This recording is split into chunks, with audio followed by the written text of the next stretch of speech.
When the Nuremberg trials brought Nazi leaders to justice, all people hoped and believed that the most horrific war, which cost humanity millions of lives, would never happen again. But what do we see today with the passage of time? Nazism is once again starting to rise. Some of you may think this is fantasy, science fiction, that we are making things up. Stay with us, and we will show you just how wrong you are. Let us make it clear right from the start, we do not promote Nazism in any form. But today, we will present quotes and facts to show that Nazism has come back to life after all these years. We see this in the rhetoric that is increasingly appearing in some media around the world. What was characteristic of Nazi propaganda? As the Encyclopedia Britannica states, Hitler viewed Jews as polluters of the race and a cancerous tumor of German society. The metaphor of a cancerous tumor was one of Hitler's favorites and most frequently used. It served as a tool for the systematic dehumanization not only of the Jewish population, but also other groups. The goal was to make the public accept the necessity of the final solution to the Jewish question, in other words, genocide. Well, I have a specific quote prepared to illustrate how Hitler expressed himself directly about the Czechs. I'll read it out with your permission. This Czech illness must be dealt with once and for all, immediately. It is like a cancer in the entire organism of Europe. If allowed to grow, it will infect international relations until they finally break down. Let's read another quote. They turn people into tools of cults and destroy their families. Cults harm individuals, families, societies, and countries like cancerous cells in a healthy body.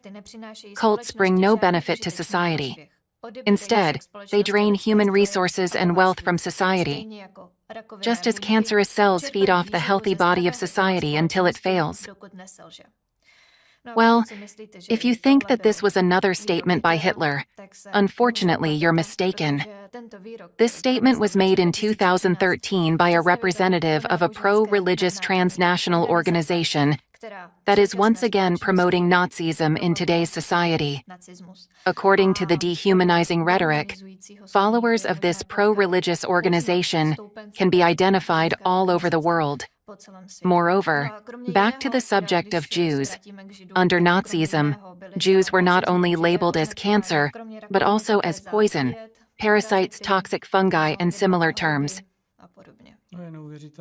And it's unbelievable that the same rhetoric is appearing in our countries, here in Central Europe.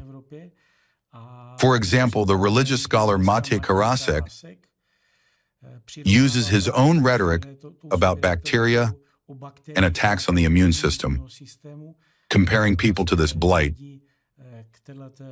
and essentially repeating exactly what Hitler talked about. Now take a close look at the screen. Pause the video, read and compare the two texts. It's also important to understand that the rhetoric of Nazism is still alive. Unfortunately, we found plenty of examples.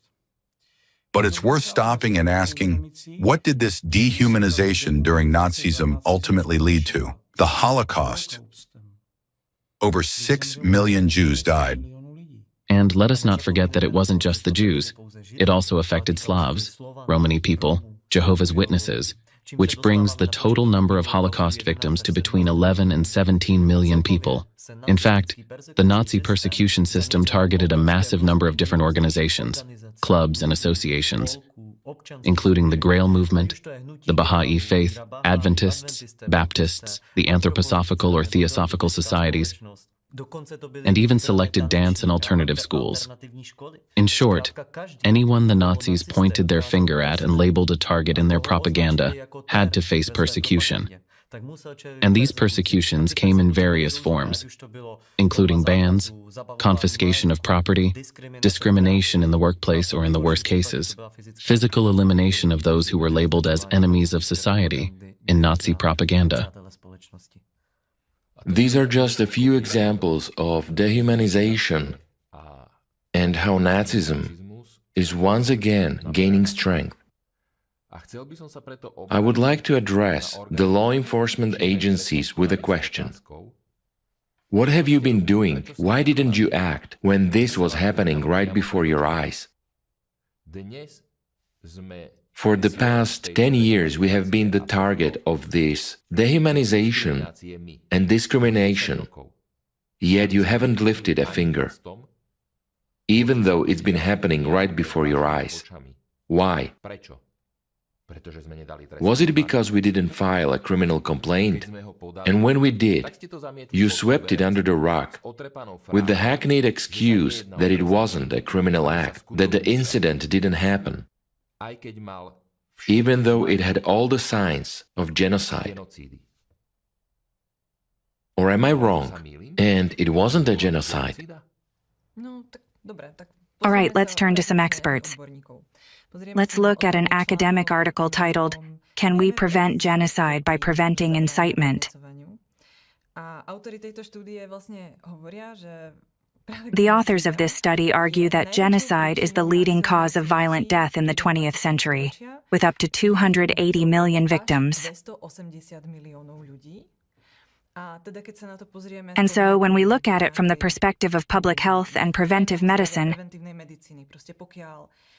if something like this is happening, and we could foresee such an event, it logically follows that we can also prevent it. The authors state that, of course, once killing, rape, and looting begin, talking about preventing genocide becomes absolutely pointless. It's already too late. Exactly, it's too late. They point out that there are two factors which often predict the initiation, promotion, or provocation of genocide in society. These two factors are the use of dehumanizing hate speech and incitement of hatred. According to the authors, these factors can be identified and therefore recognized. Hate speech is defined as the use of expressions that lead to dehumanization, stigmatization, and demonization of certain groups in society. This can be based on their ethnicity, religion, race, political beliefs, or, as we see today, other criteria. Dehumanization refers specifically to hateful language that includes metaphors and comparisons, often drawn from the realm of public health care. We've heard what Hitler used: tumors, cancer cells, and so on. And it actually evokes disgust and resistance in people, leading them to reject that group on the basis of that, which is also incitement. That is why it is used intentionally, as the goal of all this is to incite expressed hatred in society, which means it effectively provokes people to take action. They then go out and manifest that hatred in some form of aggressive physical behavior. Perpetrators need these two tools, and they are absolutely essential to achieve the desired outcome.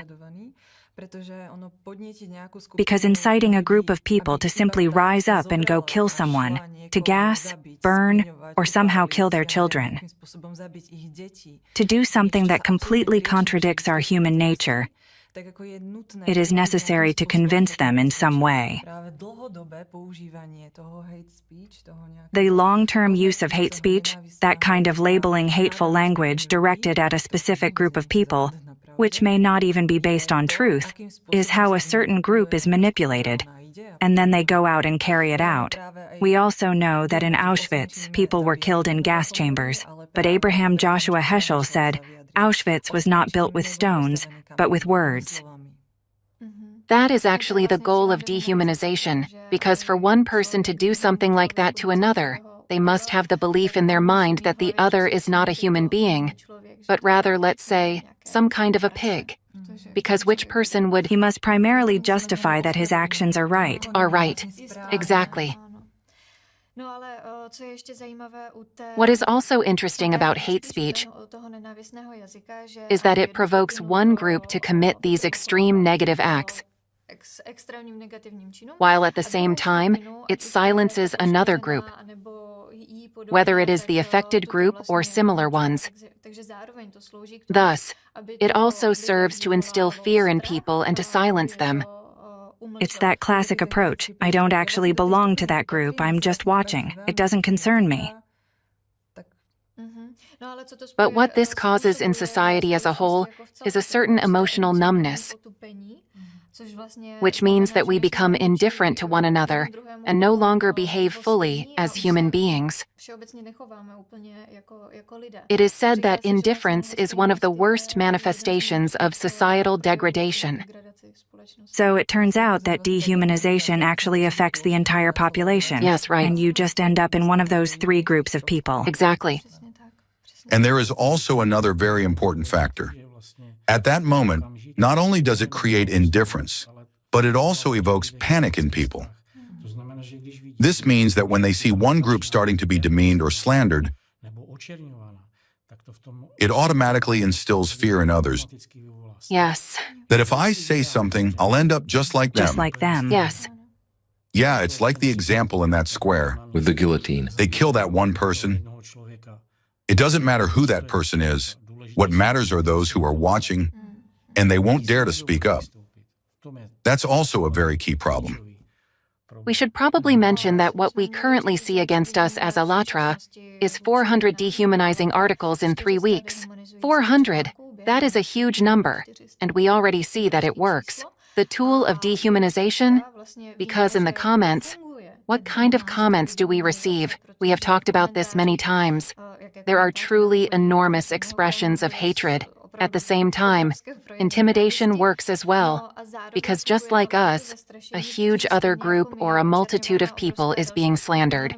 And as we've also discussed, they remain silent precisely because they think that if they stay silent, they will have peace. But the question is whether that will be the case. Exactly. And as you mentioned with the example of the guillotine in the square and so on, that's why we talked so often about information terrorism in previous roundtables. That is exactly why a significant portion of the documentary, The Impact, is dedicated to what information terrorism means. Because what we see are targeted media attacks that lead to the destruction of people's lives. It causes the radicalization of society. On another group, it creates immense fear. And for a third group, it leads to issues at work, problems in families, and troubles everywhere. This destroys people's lives. And what is the worst? As we have already said, those who are not affected prefer to remain silent because they subconsciously fear that if they start speaking out, they will find themselves in the group that is being dehumanized in the media. But as one famous quote says, the only thing necessary for the triumph of evil is for good men to do nothing. Do nothing. Or, for example, the famous human rights activist Martin Luther King Jr. said, "He who passively accepts evil is as much involved in it as he who helps to perpetrate it. He who accepts evil without protesting against it is really cooperating with it." As you have already mentioned, dehumanization precisely employs medical language with terms that tend to evoke disgust in people, such as cancers, tumors, viruses, bacteria, Infections. infections, among other things. Also, animal terms like rats, cockroaches, everything that evokes disgust in people. But in recent times, I have wrote out some examples, because you can't think of such a thing. They are starting to call people to the devils or Satan. The persecution of these groups is equated with the restoration of human rights, which is like... That's really harsh. It's a total mockery, right? These people are labeled as sexual predators, accused of having ability to kill, and that they must be eliminated. In general, we have this feeling or perception that genocide ended with the Holocaust, and yet we fail to realize that this genocide continues to this day. Let's take a look at some examples of how this works in practice. In the 1990s, after the breakup of the former Yugoslavia, more than 100,000 people were killed in Bosnia as part of Serbian ethnic cleansing. Radovan Karadzic made the following statement: "In 2-3 days, Sarajevo will vanish, and there will be 500,000 dead people. In a month, Muslims will disappear from Bosnia. First of all, none of their leadership would make it alive. They would all be killed in a matter of several hours. They would not even have a chance to survive." This type of incitement directly preceded the genocidal mass slaughter of civilians. And just think about how it culminated in Rwanda in 1994. There, 800,000 men, women, and children were killed, both from the Tutsi and Hutu sides. It's also interesting that the victims weren't only the target group, but in a way, those who carried out the killings as well. It shows that there's no distinction made.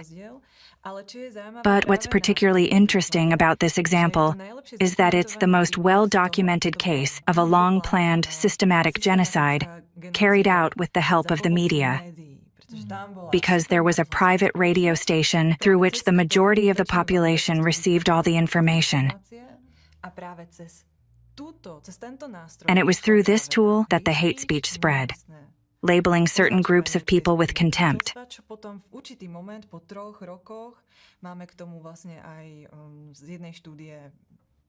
After a period of 3 years, there's actually an image from one study showing how these factors, which incite genocide, can be traced over 3 years.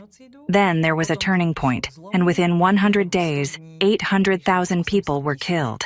So, at this point, everyone should realize what's happening now in the media. It's the same as what you've just described, a dangerous threat, a potential threat. They are not given the opportunity to speak out. Yes. Exactly. And we won't give a full exhaustive list because the fact is that genocide is occurring today in the 21st century in many different places around the globe, including Iran, Egypt, Sri Lanka, and since 2018, there has been genocide against Jehovah's Witnesses in Russia. What's shocking is that genocide did not end with the extermination of Jews in Nazi Germany. Even though the Nuremberg Military Tribunal prosecuted and convicted those who actively promoted dehumanization, meaning these individuals used their writings, articles, and images to call for the physical elimination of a specific group of people, a particular ethnic group. One such example was Julius Streicher, who was the publisher of the newspaper Der Stürmer, which regularly published dehumanizing articles about Jews,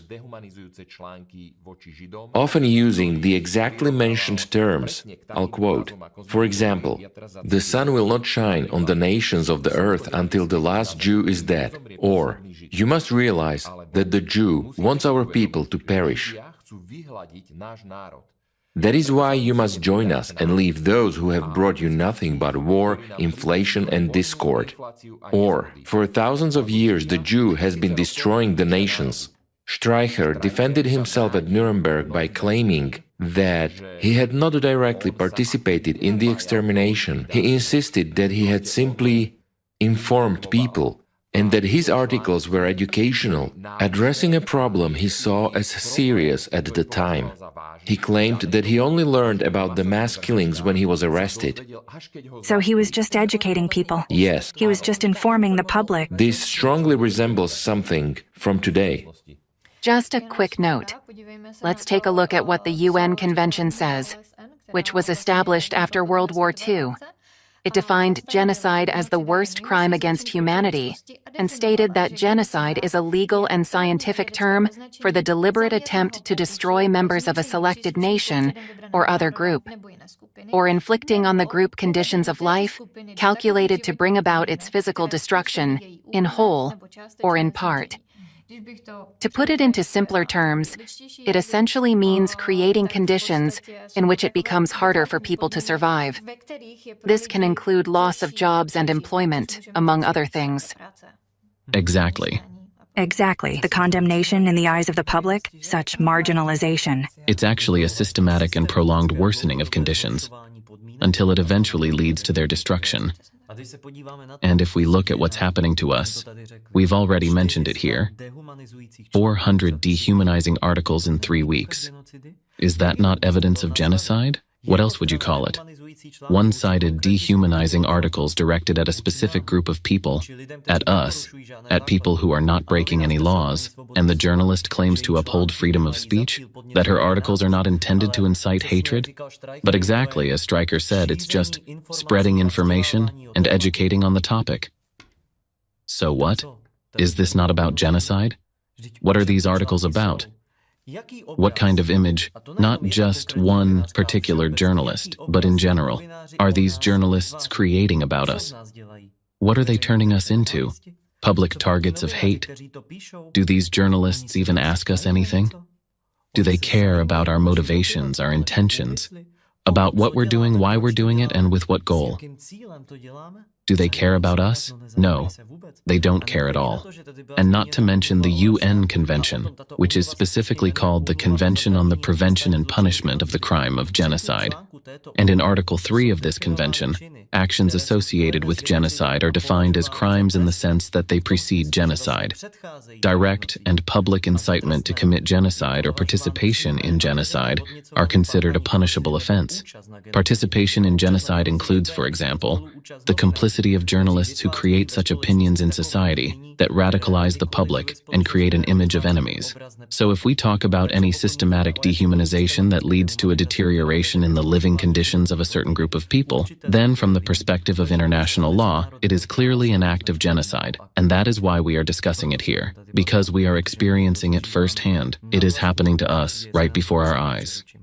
I just want to highlight and emphasize, as the studies you mentioned indicate, that preventing genocide at the moment when physical extermination is already occurring in any form is too late. Genocide is preceded by propaganda of dehumanization, among other things. This is just to make us truly aware of it. As an example, let's return to the Second Republic, which emerged after the Munich Agreement, where anti-Jewish measures were adopted. For instance, the Bar Association and the Medical Chamber expelled their Jewish employees and members, stripping them of the ability to practice their professions. And what do we see today? A prosecutor who participated in an investigation in Slovakia is now being pursued because they claimed she supported the Allatra movement and had somehow promoted it in the past. Consequently, they began investigating her situation in such a way that she was forced to resign from her position, as was her superior. Furthermore, we see that some media outlets are trying to determine where supporters of the Allatra movement are located, because such people, in other words, they labeled us as sectarians, could pose a danger to, well, to the state, apparently. That's what they write. And we are already seeing headlines like, a member of parliament states that Allatra has infiltrated even the office in Michalovce. We have already talked many times about how a large number of our participants have lost their jobs, including teachers and doctors. And the discredited journalists continue to gather data on entrepreneurs and companies, seeking negative information. For example, there are calls on the internet like, find out who this is and send me a private message. And I ask, is this legal? What does this have to do with democracy? Shouldn't the authorities in charge start asking these journalists questions? Exactly. And when we draw a parallel and reflect on what happened in Nazi Germany, and in fact, also in our territory, in the Protectorate of Bohemia and Moravia, Jews were not allowed to work in government offices, not allowed to work as teachers in schools. They were also prohibited from running businesses because there were notices and decrees limiting contact between Jews and non-Jews. Jews had to mark their shops that they are Jewish shops, so that non-Jewish citizens could not even enter them, even if they wanted to. The question is whether they even wanted to after that propaganda. And we've already talked about how the media today spread information about the businesses of our participants, labeling them.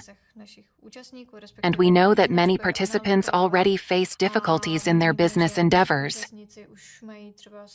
People who have succumbed to this propaganda now refuse to cooperate with them. So again, we see a deterioration of living conditions. Now, another thought has occurred to me as we were talking about all these terms and how they discriminate against people. Another term has appeared recently, one that quasi-journalist Sirokova seems to like using, expression troll or troll farm. And what comes to your mind, or what do you think of when you hear the word troll? It speaks for itself. But we'll talk about that a bit later. Besides that, we see the word cult everywhere. And even the word cult itself is enough for dehumanization, because again, what do you envision or how do you view someone who is labeled a sectarian? You'll probably think he is brainwashed, that he's some kind of zombie who can't think for himself, that you can't have a conversation with him, and that he could be dangerous. Simply put, you wouldn't want to have anything to do with him. This is an example that dehumanization indeed works. And again, the question is, does this limit those labeled as sectarians? Of course it does. Of course it worsens their conditions. And even though journalists argue that they can label people this way because it's not defined in the law, we say, no, you cannot.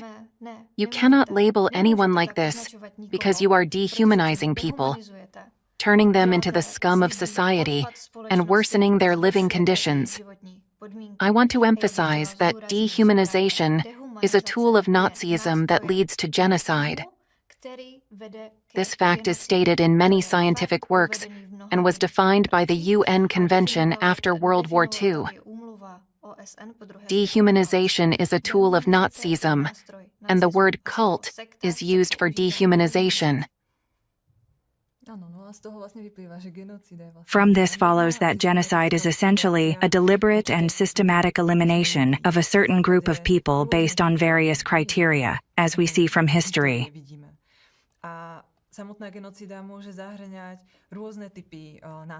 Genocide itself can involve different types of violence, whether psychological or physical torture, or the destruction of cultural or religious monuments.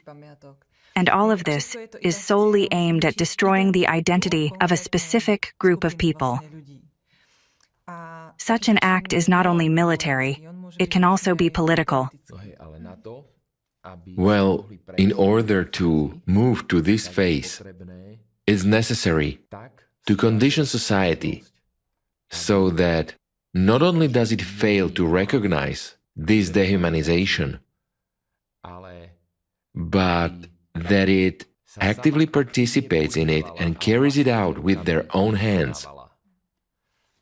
During Nazi Germany, media, television, and radio were used where this propaganda was broadcasted.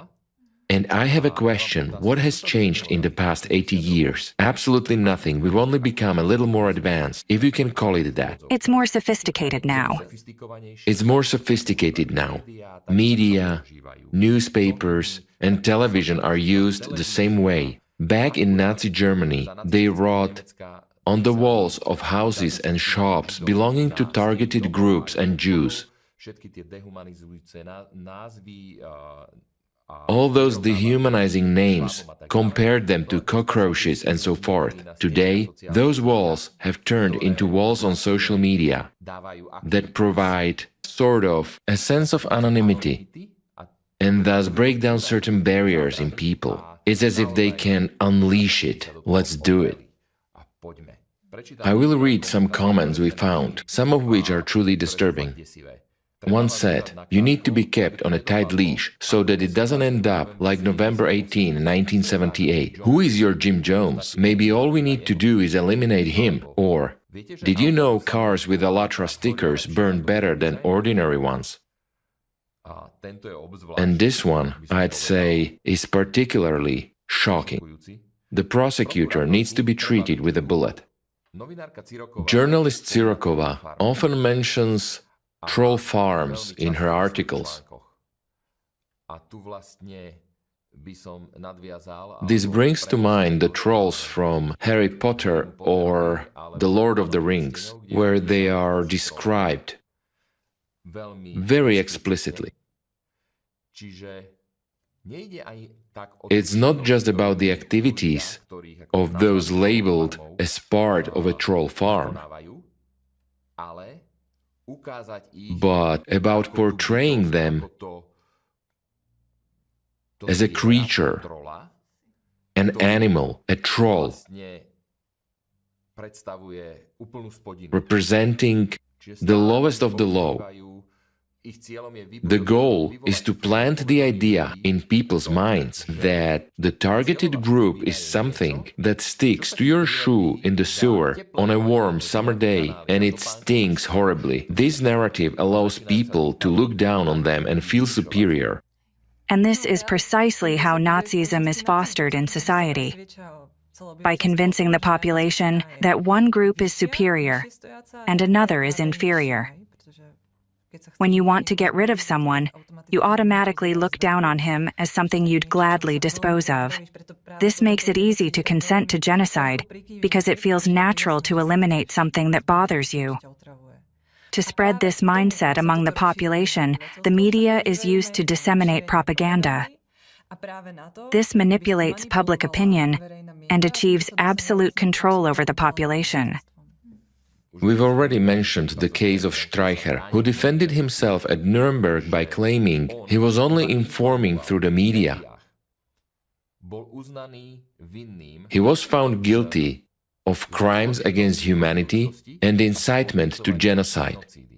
There is therefore a precedent. I would like to call on journalists engaged in similar activities to realize what they are doing and consider the potential consequences of their actions. From everything we're discussing here, it is clear to me that genocide is the consequence, but propaganda is the cause. If we look at how genocide unfolds over time, for example in Germany, every article written against Jews or any other group was an act of genocide even before the concentration camps were built, or people were violently and physically exterminated. What was happening in the media back then, prior to the actual killings, was already an act of genocide because it led to those actions. That's why we're talking about this, and it's very important. About the prevention of genocide, that there are studies and works of specialists who are engaged in forecasting such processes in society. They study how to determine that society is heading towards genocide. We've mentioned those comments filled with hatred, such as the claim that cars with Alatra stickers burn better than ordinary ones. What does that signify? It shows how public opinion is currently being shaped. Someone is directing that public opinion not just toward hatred, but truly toward radicalization and the elimination of a particular group of people.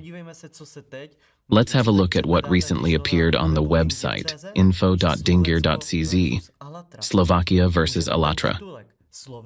It implies that the Slovak nation, the majority society, is positioned against Alatra. What is the difference between this and what appeared in Nazi propaganda? German nation versus Jews. It's completely identical. The article, of course, presents itself as an unbiased commentary on events in Slovakia, yet it fulfills every aspect of manipulation.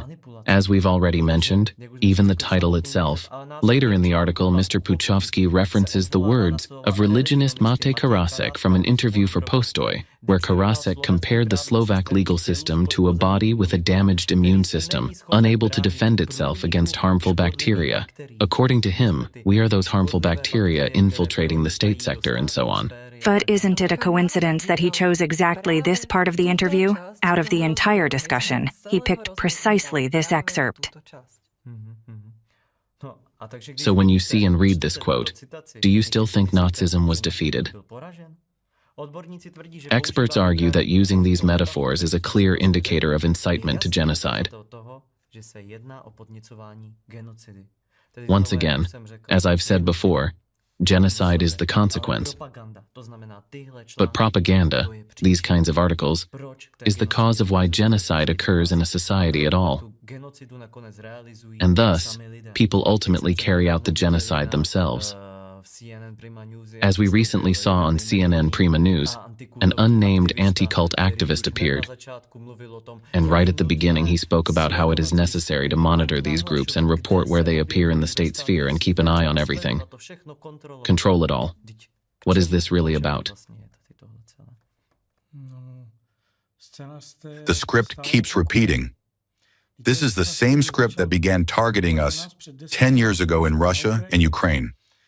Back then, the first articles against Alatra appeared, specifically on the ROC websites instigated by the Russian pro-religious organization Ratchers. The process of dehumanization in Russia led to our participants being persecuted. Many were forced to leave the country. Some are in prison.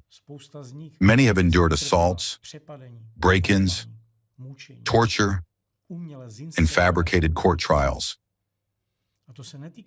This doesn't only concern Alatra volunteers, but also other organizations and groups targeted by Ratchers.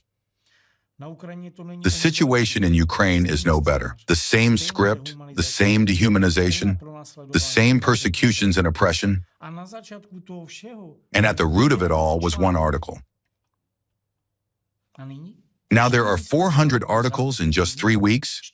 400? Isn't that proof enough? Isn't it obvious how this will continue? Journalists and other actors involved in this hunt claim they have no connection to the Russian pro-religious organization Ratchers. But the rhetoric they use, the sources they cite, the photos, the connections, these all confirm the opposite. I want to ask security agencies, have you verified how they are interconnected? Where do they get their funding? Who provides their materials? Do you have access to their correspondence and networks? Have you investigated their contracts in the countries where they operate? It's important to note that as volunteers, when we monitor and compare these articles with what the Russian Orthodox Church, ROC, and Ratchers published, what they publish is completely identical. The same arguments, the same phrases, it's like a photocopy. And if we look at how things have progressed in Russia, just consider what is happening to ordinary citizens there. In Russia, it's now openly stated that all of Ukraine, all of Europe, and by extension, the entire Western world is one big cult. This is what Russian anti-cult activists say. They also claim that the war in Ukraine is not the end. They speak of a holy war. They assert that Russians are the chosen nation waging a holy war against the West. Doesn't this sound exactly like what Hitler spoke about? Exactly. Back then, Germany was also the chosen nation. This is just like a photocopy. And the Impact film showed how these ideological teachings have been passed down from the days of Nazism to the present. Yet, we still hear comments claiming this is all just conspiracy theory. But we see it right in front of our eyes. How can it be a conspiracy? These are facts we are witnessing firsthand. Moreover, the priests of the ROC bless nuclear weapons. When I saw those videos of them blessing those massive nuclear weapons with holy water, what is that? Not to mention that Novopashin openly says that a civilizational war is inevitable. Look at this quote now on the screen. In the quote, Novopashin says, I quote, "But if the question, when will all this end, is asked of me as a priest, then my answer is, never. Once Ukrainian Nazism is dealt with, another aggressor country will emerge through which the USA will begin to threaten Russia. So the civilizational war is inevitable." Novopashin justified the war in Ukraine by claiming it was necessary to de-Satanize the country. At the same time, he says it's essential to de-Satanize the entire Western world. So where does this lead? You just read the quote. Not to mention that in March 2024, during a session of the World Russian National Assembly, which is led and managed directly by the Moscow Patriarch, they issued a resolution called The Present and Future of the Russian World. This resolution labels the special military operation as a holy war, in which Russia and its people, defending the unified spiritual space of Holy Russia, play the role of a barrier against the onslaught of globalism in the West, which, according to them, has fallen into Satanism. This organization, as I mentioned, is led by the Russian Moscow Patriarch. When I listen to this, it seems absolutely incomprehensible, even outrageous. How is this even possible, taken into account that at the end of World War II, the entire international community essentially agreed that what happened within Nazism and genocide is absolutely unacceptable, and that as a society we would never allow genocide again? What we are discussing here today raises the question, how is this even possible? And maybe, I don't know, we want to reach the same point as the Germans are now experiencing? I don't know. Ask the Germans about World War II. Ask them about the Holocaust. How is it possible that such an educated nation didn't see this and allowed it to happen and remained silent? They are personally ashamed of it. It's the topic they avoid. It's not something they take pride in. And do we want to allow ourselves to be in a position where one day we will simply walk around saying, well, everyone said it, but nothing. We did nothing. We dehumanized a group of people, simply put. It's just this enormous blindness, exactly like in Germany back then. As we've mentioned in previous roundtables, in Germany, 10 years before all of this began, voices were already emerging. Experts and people who were warning, who were pointing out where society was heading, where the speeding train of hatred was going, where it was barreling toward. And today, it's happening again. So what now? Are we going to stay silent again? Ignore it again? And again, those who speak out about it will be dehumanized and vilified. Is that what it's going to be? After all, we've already been stigmatized with every possible label. Trolls, cultists, I don't even know what else they could call us in the media. Well, it's really important to emphasize that this doesn't just concern the dehumanized group. World War II wasn't only about the Jews. That's why it was a world war. And we've just read a quote that points out they're planning for World War III. Do you think it won't affect you? That you'll just sit in a corner sipping tea?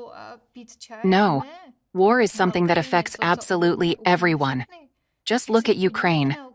Look at how people are living there. Here's an interesting point to consider. The Russian Orthodox Church released a list of a huge number of cults and sects and organizations they deemed undesirable in the territory of the Russian Federation. Ironically, here in our country, Mr. Wojtyszek also published a list, boasting that it contains over 200 such dangerous organizations. Just take a look at these organizations. And with a smile, you'll realize that all of them have one thing in common. They absolutely oppose war. Exactly. All of these organizations advocate for peace. All of them. Not one of them would support war. So who are they dangerous to? Clearly, to the infiltrators within the Russian Orthodox Church and rat-seers who destroyed this religion, if I may put it bluntly. Because Christ spoke of peace and now we're blessing nuclear weapons, saying that war is inevitable, and this is said by a representative of the Russian Orthodox Church. We've come to this point and we say, oh, this doesn't concern us, but it does. And now, we're dealing with the issue of genocide and war when, in fact, we must be dealing with something completely different. Look how this diverts us from the real issue, climate change, and the climate issues we are facing. On October 31st, a conference was held in Colombia as part of COP16, where the Alatra movement presented an effective solution for cleaning the ocean and improving the Earth's climate conditions in a short time. Currently, COP29 is taking place in Baku, Azerbaijan, where Alatra President Marina Ovtsinova is actively participating. Resolving the climate crisis is our main topic. And the media around the world are acknowledging and reporting on it. But why can't we read about it here in the Czech Republic and Slovakia? Journalist Cyrokova and the other so-called journalists who are only capable of spreading hate and dehumanization won't tell you about it. Why? Yet, if we look at the Constitution of the Slovak Republic, specifically at Section 6, Article 45, I quote, "Everyone shall have the right to full and timely information about the environmental situation and about the reasons and consequences thereof." The Czech Constitution has a similar Article 35. This means we are providing information about the climate. In accordance with the Constitution. In accordance with the Constitution. And for that, we are... So who doesn't like it? Are we to understand it that someone doesn't like the Constitution? Doesn't like that we want a dignified future for everyone? That we know climate change directly affects each of us and we are already experiencing it firsthand? We've seen floods in the Czech Republic, everywhere. And so, we who are informing people about it are fanatical cultists just because we want to address this issue? Because our members speak at international conferences about solutions? As we wrap up this discussion, we would like to appeal to those whose professions are connected to law, human rights, and criminal justice.